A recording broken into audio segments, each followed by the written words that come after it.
हाँ तो मेरे प्रिय विद्यार्थियों, उम्मीद करता हूँ इससे पहले वाली सारी वीडियो क्लास 12th की आपने देख ली होंगी। यदि आपने नहीं देखी है तो प्लेलिस्ट में जाकर देख लें और चैनल को भी सब्सक्राइब कर दें। आज उन वीडियोस के संदर्भ में ही हम अगली रिप्रेजेंटेशन ऑफ कंसंट्रेशंस को डिस्कस करेंगे जो कि पार्ट्स पर मिलियन है, पीपीएम। इस शब्द से अर्थ को निकालने की कोशिश करते हैं। पहला पी पार्ट्स को रिप्रेजेंट कर रहा है, दूसरा पी पर को और एम मिलियन को। करेक्ट। पार्ट्स का मतलब है हिस्सा। अब वो हिस्सा किस फॉर्म में है यहां पर पीपीएम में गिवन नहीं है। पर का मतलब उसका एक हिस्सा, कितने में? 1 मिलियन में। तो देखते हैं पार्ट्स पर मिलियन का मतलब। जैसे मान लीजिए किसी ने मुझसे कहा कि भैया 15 ppm दे रखा है, तो 15 ppm का मतलब हो गया कि 15 parts of solute is present in million का मतलब होता है 10 की power 6 present in 1 million of its solution. Clear है? तो और थोड़ा ढंग से देखें तो इसका मतलब हो गया 15 पार्ट्स पर मिलियन। करेक्ट। तो 15 पार्ट्स पर लगाया और नीचे लिखा मिलियन। मिलियन का मतलब 10 की पावर 6। तो this representation is represent that how many parts of solute is to be present in 1 million of its solution। यानी कि 1 मिलियन सॉल्यूशन के अंदर कितने पार्ट ऑफ सॉल्यूट प्रेजेंट रहे होंगे वो उसके पीपीएम को रिप्रेजेंट करेगा। जैसे मान लीजिए इसको थोड़ा सा और ठीक करता हूं और कहता हूं 25 ppm बाय मास। तो इसका मतलब है बाय मास का मतलब है हमें वेट के टर्म में रिप्रेजेंट करना है। तो 25 ppm बाय मास का मतलब हो गया 25 बाय मास। तो मास की यूनिट हो जाएगी ग्राम। 25 ग्राम पर। पार्ट्स पर मिलियन का मतलब है पर, तो पर लगाया मिलियन। 10 की पावर 6 ग्राम ऑफ मिलियन। तो बाय मास रिप्रेजेंट करेगा कि पार्ट ऑफ सॉल्यूट और उसके अंदर पाए जाने वाले सॉल्यूशन के अंदर हमने किस टर्म में रिप्रेजेंट करने की कोशिश करी है, either in terms of weight और इन टर्म्स ऑफ वॉल्यूम और इन टर्म्स ऑफ नंबर। जैसे मान लीजिए इसका एक्सप्लेनेशन कैसे होगा कि 25 gram of solute is present in 10 की power 6 gram of its solution. Clear है? यदि मान लीजिए आपको दे रखा है 10% ppm बाय वॉल्यूम। अगर बाय वॉल्यूम दे रखा है तो इसका मतलब आप समझ पा रहे होंगे 10। अब पार्ट्स किस में है? वॉल्यूम में। और वॉल्यूम किस टर्म में रिप्रेजेंट करेंगे? ml। सेम कंडीशन पर मिलियन। 10 की power 6 million, that will mean volume. It means that 10 ml कितना? 10 ml of solute is present in 1 million ml of its solution। यानी कि parts per million का मतलब हो गया कि what amount of solute either in terms of weight or in terms of volume is to be present 1 million part either in terms of weight or in volume present in a solution। That will be the concentration term of ppm। आप 11th में पढ़ भी चुके होंगे और NCERT exercise का एक question भी होगा क्लोरोफॉर्म का, वो इसी पर बेस्ड है। पीपीएम का इकलौता क्वेश्चन है और क्लास 11th के अंदर वो क्वेश्चन बेहद इंपॉर्टेंट है। 12th के अंदर जनरली पीपीएम का रिलेवेंट हो सकता है लेकिन एग्जाम के पॉइंट ऑफ व्यू से इतना खास इंपॉर्टेंट टॉपिक ये नहीं है। तो उम्मीद करता हूं कि ये आपको क्लियर हो गया। पीपीएम यानी कि what amount of solute is to be present in 10 की power 6 parts of its solution. Clear है? तो अगला कंसंट्रेशन टर्म पढ़ते हैं। इससे पहले हमने मोलैरिटी पढ़ लिया, उसके बाद हमने मोलैरिटी पढ़ा उसके बाद हमने नॉर्मेलिटी पढ़ा, उसके बाद हमने परसेंट स्ट्रेंथ पढ़ा। कितने हो गए? 4। और 5वां हमने पढ़ा पीपीएम। अब 6वां जो हम पढ़ने जा रहे हैं उसका नाम है mole fraction and mass fraction. तो क्या टॉपिक है? Mole fraction and mass fraction. अच्छा, फ्रैक्शन शब्द तो सुना होगा, मोल के बारे में हमने जानकारी कर लिया, मास को हम जानते हैं, तो समझने की कोशिश करते हैं। फ्रैक्शन का मतलब ही यही होता है, सबसे आसान भाषा में आज समझा रहा हूं, शायद हो सकता है मैथ वाले भी ना समझाते हो। फ्रैक्शन का मतलब होता है उसका, अब पता नहीं किसका, बराबर सबका, बराबर सबका, यानी कि उसका बराबर सबका equal to be the fraction. उदाहरण के तौर पर यदि मान लीजिए कोई भी ए कंपोनेंट है, बी के साथ कंबाइन होकर ए बी मिक्सचर बना रहा है, क्लियर है? मान लीजिए ए के नंबर ऑफ मोल्स यदि एन ए है, बी के नंबर ऑफ मोल्स यदि एन बी है, और तो एन ए और बी के नंबर ऑफ मोल्स कितने होंगे? Sum of n A and n B, clear है? तो मींस से mole fraction of A is equal to the moles of A, उसका जिसका निकालना है उसका बराबर सबका। तो दो दे रखते हैं, moles of A plus moles of B, clear है? मीन्स टू से मोल फ्रैक्शन को चाय से रिप्रेजेंट करते हैं, एक्स को थोड़ा सा लहरा दीजिए, of A will be equal to N A number of moles of A upon N B plus N A, यानी कि उसका बराबर सबका। और हम जानते हैं कि कोई भी फ्रैक्शन की वैल्यू का जो सम है वो 1 से ग्रेटर नहीं हो सकता। तो मोल फ्रैक्शन ऑफ बी यदि आपको कैलकुलेट करना हो तो जो मोल फ्रैक्शन ऑफ ए आए उसे 1 में से रिड्यूस कर देना, डिक्रीज कर देना, तो नंबर ऑफ मोल्स या sorry moles of fraction of B हमें आपको कंपोनेंट के मिल जाएंगे, क्लियर है?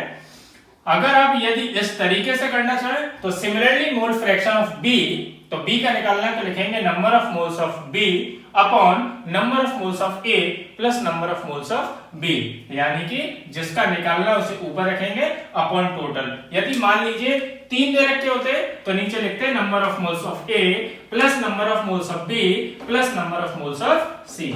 इसको बहुत आसान से एक क्वेश्चन के साथ रिप्रेजेंट कर लेते हैं। मान लीजिए क्वेश्चन हमें कह रखा है कि 2 moles of A and 3 moles of B are mixed together to form a solution. Then what will be the mole fraction of A and B? तो क्या कह रहा है?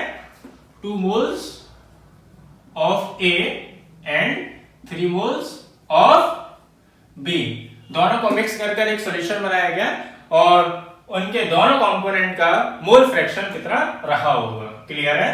तो since we know that the number of moles of A will be equal to the moles of A upon moles of A plus moles of B, clear है? तो moles of A कितना दे रखा है? 2 upon moles of A कितना दे रखा है? 2 and moles of B कितने दे रखे हैं? 3, तो ये कितना आ गया? 2 upon 5, क्लियर है? अब इन दोनों को सॉल्व करेंगे तो ये सॉल्व होकर कितना आएगा? 0.4 मोल फ्रैक्शन, क्लियर है? एंड यदि B के निकालने हैं तो क्या करना? 1 minus mole fraction of A, that will be 1 minus 0.4 is equal to 0.6। बहुत सारे सोच रहे होंगे इसकी यूनिट क्यों नहीं लगा रहे हैं, या तो सब भूल गए या फिर हम ढूंढ सकते हैं। तो इसकी यूनिट नहीं हो सकती है। क्यों नहीं हो सकती है? ऊपर मोल है और नीचे भी मोल है, तो मोल से मोल कट जाएगा तो यूनिट नहीं रहेगी। ऊपर ग्राम है, नीचे ग्राम है, ग्राम से ग्राम कट जाएगा तो यूनिट नहीं रहेगी। Hence mole fraction is a unitless और डायमेंशनलेस क्वांटिटी, ठीक है? तो यूनिटलेस क्वांटिटी होगी क्योंकि मैंने अभी बताया कि ग्राम से ग्राम या मोल से मोल कटकर न्यूट्रलाइज हो जाएंगे, क्लियर है? तो इसी पर बेस्ड हमें फ्रैक्शन निकालने की जरूरत पड़ सकती है। जैसे RLVP में आपको जैसे पहली कोलिगेटिव प्रॉपर्टी है रिलेटिव लोअरिंग वेपर प्रेशर, वहां पर हमें सर्वाधिक जरूरत पड़ेगी मोल फ्रैक्शंस की। इसलिए मैं आपको एक क्वेश्चन से समझाने की कोशिश करी है। इसी आधार पर आपको मास फ्रैक्शन समझाने की कोशिश करते हैं। मास का मतलब वेट से हो गया, मास फ्रैक्शन केमिस्ट्री के अंदर मास और वेट को एक ही टर्म में मानकर चलेंगे लगभग। फिजिक्स होती तो शायद दोनों को अलग करके समझने की कोशिश की जाती है। और मास फ्रैक्शन के लिए सेम उसी रिएक्शन को लेते हैं। मान लीजिए कोई भी ए कंपोनेंट है, बी कंपोनेंट के साथ मिक्स हुआ और ए बी मिक्सचर को फॉर्म कर गया, करेक्ट, क्लियर है। यदि मान लीजिए ए का जो वेट है that will be W A, B का जो वेट है that will be W B, तो ए बी का वेट कितना हो जाएगा भाई, sum of W A plus W B. Hence the mass fraction, क्या, mass fraction of A is equal to the mass of A upon mass of A plus mass of B, correct. तो mass of A कितना दे रखा है आपको, W A, mass of A W A and mass of B कितना दे रखा है, W B. Hence mass fraction, कम फ्रैक्शन को चाहे से रिप्रेजेंट करेंगे, मास लगा रहे तो आप एम लिख सकते हैं, of A is equal to the weight of A upon weight of A plus weight of B. Similarly, since we know that the mole fraction or the mass fraction not always exceeding than 1, hence if we calculate or to be consider the mass fraction of component B, then we have to subtract the mass fraction of A from 1. So we get the mass fraction of component B. Clear है? तो mole fraction, mass fraction और ppm ये दोनों term हो गए। लेकिन यदि हम 6 कंसंट्रेशंस को कर रहे हैं तो 7वीं को क्यों छोड़ें?